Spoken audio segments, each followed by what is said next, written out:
Analyzing text using ChatGPT, learning how to play the piano using AI-powered gloves, or understanding the anatomy of the human heart in virtual reality. The future of learning looks bright. That's our topic on Shift.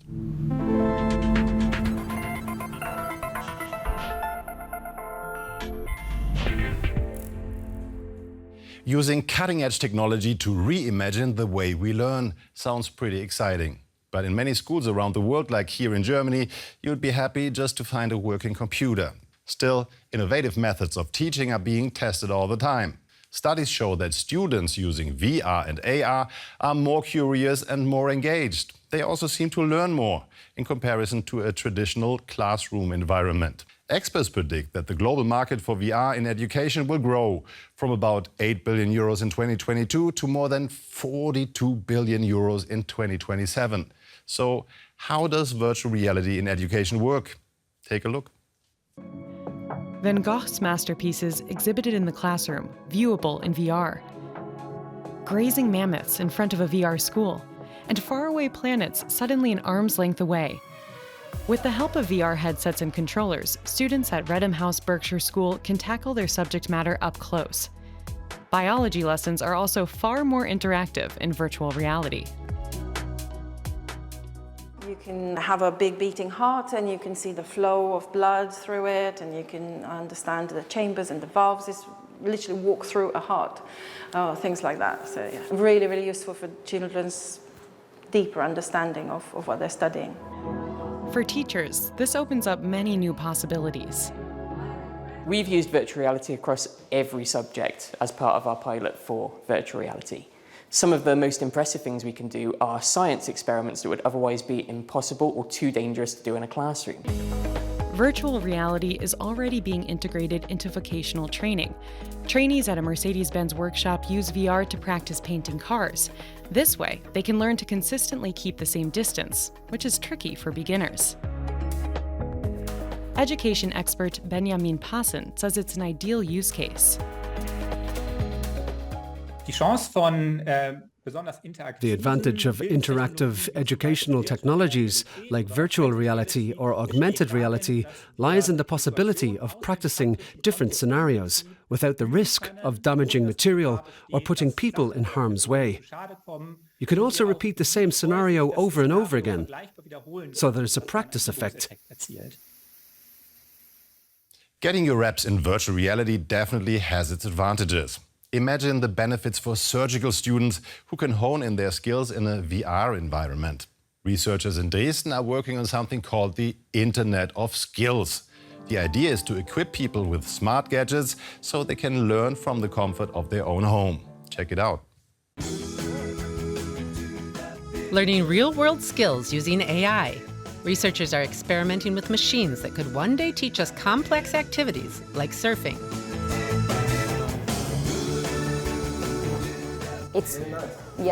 I'm ready for a while.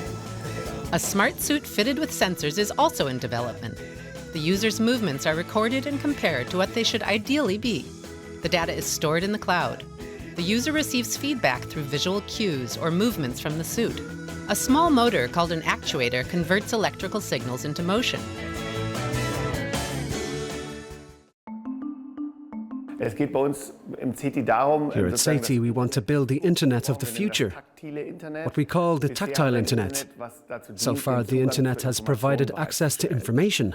But with the Internet of Skills, we could also provide online access to the abilities that another person has.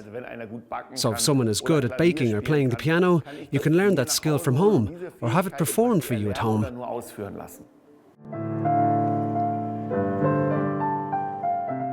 Haptic gloves help the wearer learn to play piano. This smart suit analyzes and corrects body movements. The suit guides the user by running through the correct motions.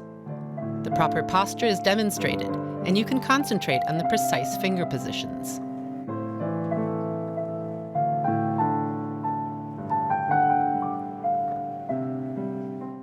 Another thing makes me feel excited is I can really see how I played as an avatar. It's very important to hold your hand in the right gesture. Otherwise, after many years playing, if we always use the wrong gesture, we will have the inflammation. The researchers' aim is for AI and robots to assist people. The real benefit is the interaction between humans and machines.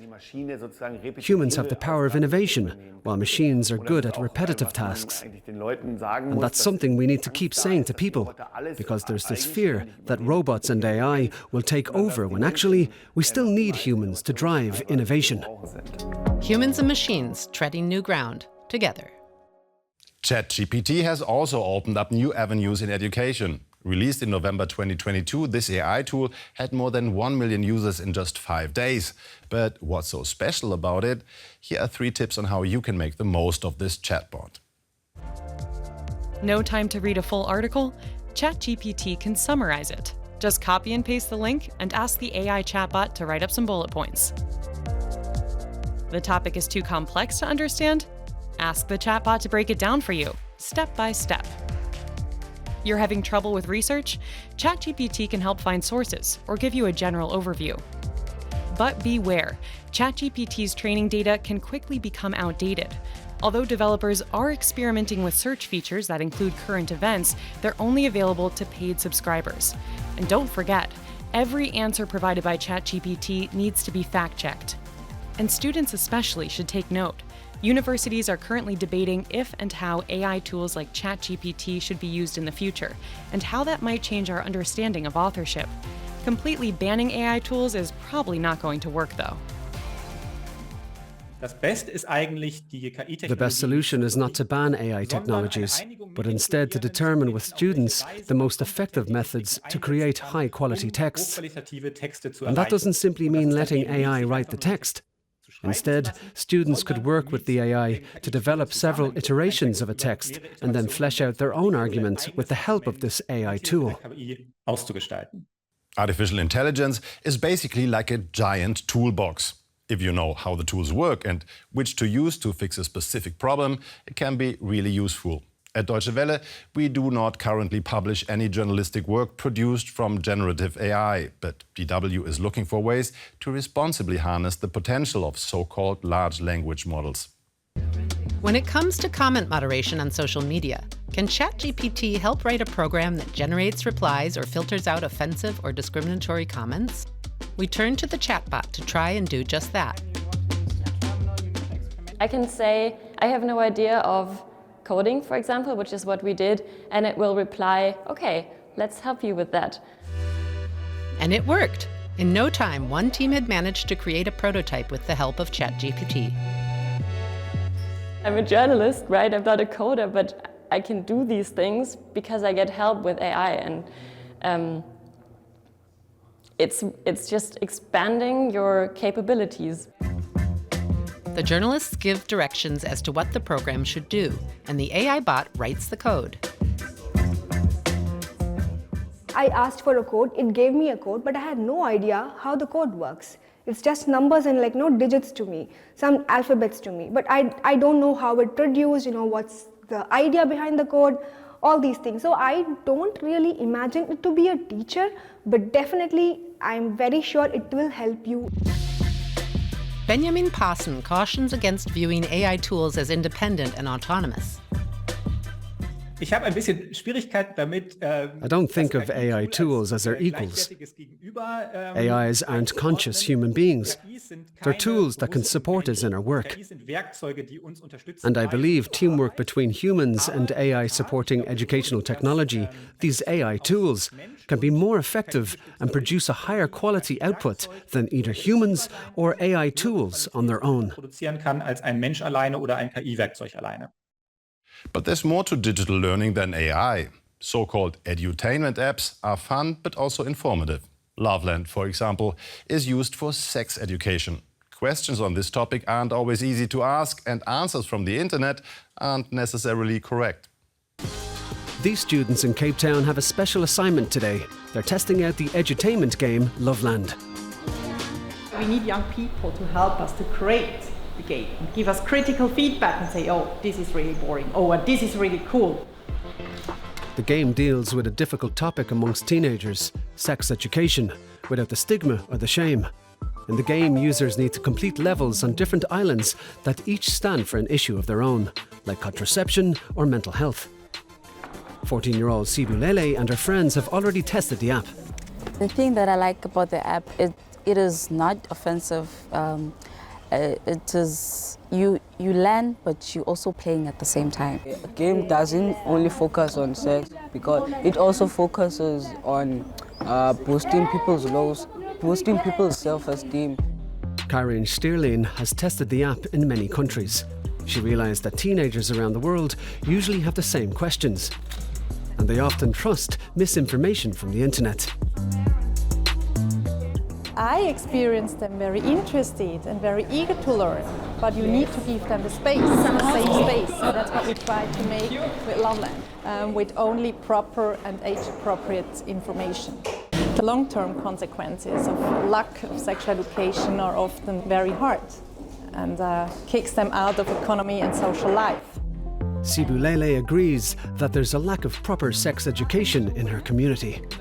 In South Africa, it's rare for a parent to teach you about sex, and that's why you find many teenagers in South Africa and having these diseases and getting pregnant. You are told to not have sex, but they don't tell you the consequences. And we, as teenagers, we want to know, if I were to do this, what would happen? And you end up trying to do so, you know. Edutainment apps are successful because they incorporate playful elements, which can reinforce learning. The school director is pleased his pupils are taking part. I want them to be the pioneer, so that when they master that, it's going to be actually easy for our school to adopt that game as a way of learning and create awareness when it comes to sexual education. For the teenagers, this means learning by playing. Digital learning opens up new possibilities. So, will human instructors become obsolete in the future? I, for one, am skeptical. Could you imagine learning new things with only a computer and AI? Or would you prefer human support? Let us know what you think. Bye-bye.